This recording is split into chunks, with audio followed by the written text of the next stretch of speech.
Panatua Jaishin ngucapin terima kasih buat kalian yang sudah stay nyimak di video channel ini. Tinggalkan jejak support kalian dengan like, subscribe channel ini agar tidak ketinggalan cerita alur cerita novel Battle Through the Heaven Season 5. Tidak banyak bicara lagi, kita lanjut ke ceritanya Bang Oyan, let's go. Kembali akan melanjut lagi ceritanya yang semakin seru, antara Xiao Ayan dan klan Hong Li dari klan Hong, Chen Yun Pavilion Petir Angin.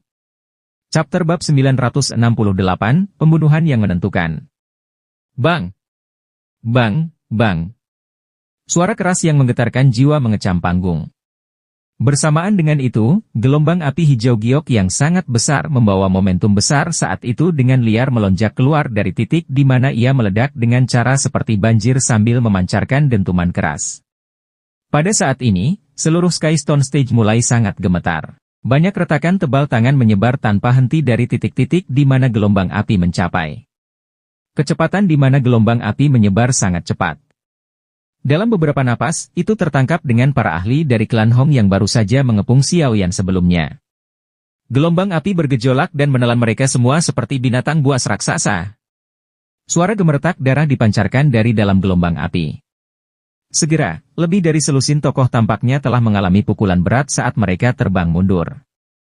Tubuh mereka digosok di tanah, membentuk bekas luka berdarah sepanjang ratusan meter yang mengejutkan hati seseorang. Gelombang api yang menyebar tampaknya telah membungkus lebih dari setengah dari Skystone Stage. Sejumlah orang yang tak terhitung jumlahnya menggosok keringat, yang muncul karena suhu tinggi, dari dahi mereka dengan tangan gemetar. Bibir mereka menggigil ketika mereka melihat gelombang api yang menyapu sebelum menghilang dengan tenang. Ekspresi kaget memenuhi mata mereka. Di bawah kekuatan destruktif itu, mereka merasakan semacam teror yang menyebar jauh di dalam jiwa mereka. Itu adalah teror kematian. Di bawah ledakan teratai api, mereka merasakan seutas benang aura kematian. Untunglah gelombang api pada akhirnya tidak menyebar ke kursi penonton. Namun, suhu tinggi yang dipancarkan masih menyebabkan beberapa orang di barisan depan merasakan tubuh mereka menjadi panas mendidih. Beberapa pakaian mereka bahkan mengeluarkan suara mengejutkan mereka sampai mereka berulang kali berteriak panik.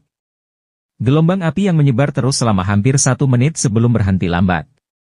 Debu padat menutupi setengah dari Skystone Stage, menyebabkan seseorang mengalami kesulitan melihat apa yang sebenarnya terjadi.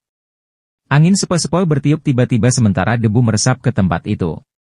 Ini membawa debu berat saat terbang ke langit sebelum melayang ke tempat yang jauh. Setelah hamburan debu, interior Skystone Stage akhirnya muncul di depan mata semua orang. Namun, mata mereka memadak dan menjadi kusam ketika mereka melihat. Yang bisa mereka lihat hanyalah sebuah lubang berdiameter ratusan kaki yang muncul di arena besar di bawah. Ada banyak jalur seperti pembuluh darah di luar lubang. Mereka melintasi satu sama lain dan menduduki setengah dari Skystone Stage. Banyak tatapan menatap lubang besar dengan cara yang membosankan. Sejenak, seluruh Skystone Stage telah berubah menjadi tak percaya diam. Kehancuran yang menakutkan seperti itu diciptakan oleh seorang Dou Huang muda. Sebagai penduduk Tianbei City, orang-orang yang duduk di tempat ini memiliki pemahaman yang layak tentang kekerasan Skystone Stage. Dilaporkan bahwa itu arena batu besar ini dapat menahan serangan oleh seorang elit Dou Zong. Namun, dari tampilan adegan yang muncul di depan mereka, entah itu desas-desus palsu atau serangan sebelumnya telah melampaui serangan seorang elit biasa Dou Zong. Orang-orang yang pernah mengalami adegan menakutkan tadi lebih condong ke kemungkinan kedua. Meskipun pemikiran Dou Huang mencoba untuk menampilkan serangan yang sebanding dengan seorang elit Dou Zong mungkin tampak percaya, lubang besar di depan mereka mengatakan kepada mereka bahwa ini memang benar. Kelompok Hanci telah sedikit melebarkan mulut mereka. Itu lama kemudian sebelum mereka pulih. Mereka menghirup nafas dalam-dalam dan menekan gejolak hati mereka. Tatapan mereka menyapu di sekeliling lubang besar itu. Lebih dari setengah lusin ahli dari klan Hong sebelumnya berbohong tidak jauh dengan tubuh hitam hangus. Beberapa dari mereka yang lebih kuat dan lebih beruntung masih memiliki sisa napas. Namun, mereka jelas dalam situasi yang sangat terluka. Kali ini, klan Hong dapat dianggap telah mengalami kerugian besar. Hati Hanci tertawa dengan sikap sombong ketika dia melihat orang-orang hitam hangus. Cukup sejumlah lusin ahli ditambah dari klan Hong, yang telah mengepung dan menyerang Xiao Yan sebelumnya adalah ahli kelas Dou Huang. Kekuatan semacam ini mungkin tidak dianggap sebagai eksistensi puncak di klan Hong, tetapi mereka pasti tulang punggung Hong Clan. Bahkan klan Hong akan mengalami kesulitan menahan kehilangan begitu banyak dari mereka sekaligus. Di mana Xiao Yan? Han Sui di samping bertanya dengan cemas sementara Han Cai sombong di dalam hatinya. Di langit. Mata Han Yu yang cantik melihat ke langit saat dia dengan lembut memberitahu semua orang. Semua orang menatap dengan terburu-buru bergeser ketika mereka mendengar ini. Mereka melihat sosok manusia berdiri di langit yang kosong. Sepasang sayap tulang kristal 10 kaki perlahan mengepak di belakangnya. Ada sedikit suara petir angin ketika mereka mengepakkan sayap, tampak sangat cantik. Di bawah fokus tatapan orang-orang yang hadir, Xiao Yan di langit mengepakkan sayap tulangnya dan perlahan mendarat di tepi lubang. Dia melihat para ahli dari klan Hong yang berjuang untuk naik, dengan wajah tanpa ekspresi. Dia mengepalkan tangannya dan penguasa berat itu muncul dan muncul. Dia melangkah maju dan muncul di samping ahli Do Huang yang terluka dari klan Hong. Tanpa mengatakan apa-apa, penguasanya diayunkan seolah-olah dia memukul bola. Retak! Penguasa yang berat menabrak tubuh Do Huang, dan dia segera terbang mundur. Suara yang jelas dari tulang yang patah bergema di seluruh arena, menyebabkan banyak orang merasakan kedinginan di dalam hati mereka. Mereka tahu bahwa itu dengan ayunan penguasa Xiao Yan ini, ada kemungkinan bahwa orang itu akan berakhir cacat bahkan jika dia pulih kecuali klan Hong bisa mengeluarkan pil obat tingkat tinggi untuk memperbaiki tulang-tulangnya. Xiao Yan tidak berhenti setelah melumpuhkan seorang ahli dari klan Hong dengan penguasanya. Dia membalikkan tubuhnya sambil mempertahankan wajah dingin dan acuh tak acuh sebelum berjalan menuju ahli lain dari klan Hong yang berhasil selamat dari ledakan teratai api. Mata ahli ini segera mengungkapkan kengerian saat melihat Xiao Yan. Dia baru saja mengeluarkan senjatanya dari storage ring ketika sosok manusia melintas di depannya. Penguasa yang berat diayunkan dan suara, "Ci," muncul. Orang itu membalas seperti bola karet sebelum mendarat di tanah yang berjarak ratusan meter. Tidak ada yang tahu apakah dia hidup atau mati. Rasa dingin di wajah Xiao Yan menjadi lebih padat setelah menyelesaikan yang lain. Dia berbalik dan berjalan ke ahli yang terluka berikutnya dari klan Hong. Seluruh tempat itu diam ketika mereka menyaksikan Xiao Yan berjalan ke orang-orang dari klan Hong, mengirim orang demi orang terbang dengan ayunan penguasa tanpa ragu sedikit pun. Rasa dingin yang sulit dikandung melonjak dari hati mereka saat mereka menyaksikan wajah Xiao Yan yang dingin dan acuh tak acuh. Orang ini mungkin tampak muda, tetapi taktiknya cukup ganas. Dari penampilannya, jelas bahwa itu dia ingin benar-benar melumpuhkan klan Hong. Hati Han Ci juga memukul dengan keras setiap kali penguasa Xiao Yan diayunkan. Meskipun ia terkejut oleh tindakan jahat Xiao Yan, harus dikatakan bahwa itu tindakannya benar-benar menentukan.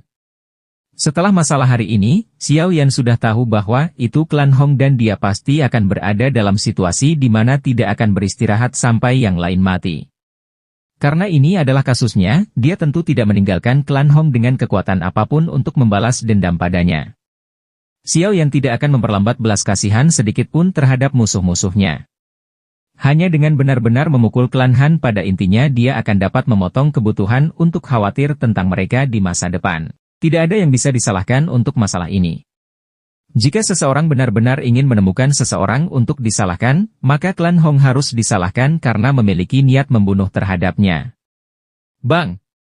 Penguasa yang berat sekali lagi dengan kasar mengayunkan pada ahli terakhir dari klan Hong.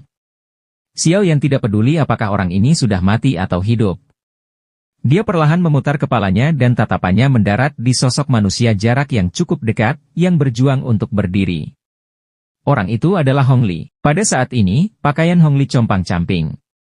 Sebuah rompi yang memancarkan cahaya samar-samar terungkap di bawah pakaiannya. Jelas, itu bukan barang biasa. Dia telah mampu bertahan dari Angry Buddha Lotus Flame karena perlindungan dari rompi bagian dalam ini. Sepasang mata merah darah ganas terungkap di bawah rambutnya yang tersebar. Sebelumnya, ia secara pribadi menyaksikan Xiao Yan mengirim semua ahli dari klan Hong yang datang, terbang seperti bola karet. Dari tampang kekuatan penguasa yang berat, ada kemungkinan bahwa itu sangat sedikit orang yang akan bertahan hidup. Kali ini, klan Hong benar-benar menderita kerugian besar. Xiao Yan, karena kamu berani membunuh anggota klan Hong kami tidak akan beristirahat sampai kamu mati. Jari Hong Li bergetar karena menunjuk ke arah Xiao Yan sementara dia dengan kejam berjanji. Bukankah itu sudah terjadi? Xiao Yan tersenyum. Senyumnya dipenuhi rasa dingin. Dia baru saja akan pindah untuk membunuh Hong Li ini, ketika suara rendah, dalam teredam tiba-tiba ditularkan dari sudut lain dari Skystone Stage. Tatapan Xiao Yan mengikuti suara itu dan menoleh. Senyum dingin di wajahnya semakin kental. Dia melihat Chen Yun dipukul sampai darah merembes keluar dari sudut mulutnya setelah tabrakan lain dengan Earth Demon Wayang. Meskipun Earth Demon Wayang tidak tahu teknik Dou, hanya serangan yang tubuh fisiknya bisa melepaskan tidak lebih lemah dari teknik Dou. Jika hal-hal terus berlanjut dengan cara ini, itu hanya masalah waktu sebelum Chen Yun tewas ke tangan demon-demon bumi. Setelah semua, Earth Demon Wayang tidak memiliki ketidaksabaran atau emosi negatif. Karena Xiao Yan telah memberikannya perintah untuk membunuh orang di depannya. Itu akan mengayunkan tinjunya dan menghancurkan mereka pada orang itu bahkan jika itu akan mati. Orang-orang tak berguna dari klan Hong. Wajah Chen Yun telah menjadi sangat suram setelah menderita beberapa luka dalam pertarungan. Sudut matanya dengan cepat melirik Xiao Yan, dan dia mengutuk dalam hatinya. Dia meraung dengan marah. Hong Li, mengapa kamu tidak memanggil Hong Tian Xiao? Apakah klan Hong kamu berniat dihancurkan olehnya hari ini? Hong Li terkejut setelah mendengar raungan marah Chen Yun. Tatapannya dengan kejam mendarat di Xiao Yan saat dia berbicara dengan cara yang padat. Bajingan kecil, kamu bisa lupa untuk pergi dengan satu bagian sekarang setelah kamu membunuh orang-orang dari klan Hong. Hong Li dengan cepat mengambil sepotong batu giok berwarna darah dari storage ring-nya dan dengan keras menghancurkannya saat dia mengucapkan kata-kata itu. Potongan batu giok baru saja hancur ketika sosok manusia tiba-tiba muncul di depannya. Hong Li buru-buru mengangkat kepalanya dan melihat wajah menyeramkan. Dia buru-buru mundur karena keterkejutannya. Bang! Penguasa yang berat itu melambai, dan segera membawa ledakan sonik yang menusuk telinga saat itu dengan keras menabrak tubuh Hong Li. Dia mengeluarkan seteguk darah segar. Tubuhnya terbang ke lubang besar seperti meteorit. Akhirnya, ia menghancurkan batu besar. Potongan-potongan batu terbang ke segala arah. Hong Li mengguncang beberapa kali sebelum tubuhnya menjadi kaku. Xiao Yan, cepat pergi. Hong Li telah mengirim pesan ke leluhur klan Hong. Dia akan segera tiba. Kekuatan orang tua itu sedikit lebih kuat daripada kekuatan Chen Yun. Sebuah suara cemas diam-diam ditransmisikan ke telinga Xiao Yan setelah dia mengirim Hong Li terbang dengan penguasanya. Xiao Yan mengidentifikasi itu sebagai suara Hanci. Tinju Xiao Yan menegang. Dia menghirup nafas dalam-dalam dan menangkupkan tangannya ke arah klan Han. Sayap tulang di punggungnya mengepak saat dia dengan cepat meluncur ke langit. Namun, tepat ketika dia hendak meraih Earth Demon Wayang, aura megah, yang dipenuhi dengan niat membunuh yang marah, tiba-tiba ditularkan dari sudut kota Tianbei. Segera, raungan murka bergema di langit di atas Tianbei City. Karena berani membunuh anggota klan Hong aku yang lama akan merobek mayat kamu menjadi puluhan ribu keping dan mengubah tulang kamu menjadi abu hari ini terlepas dari siapa kamu. Kita lanjutkan video ceritanya bersambung.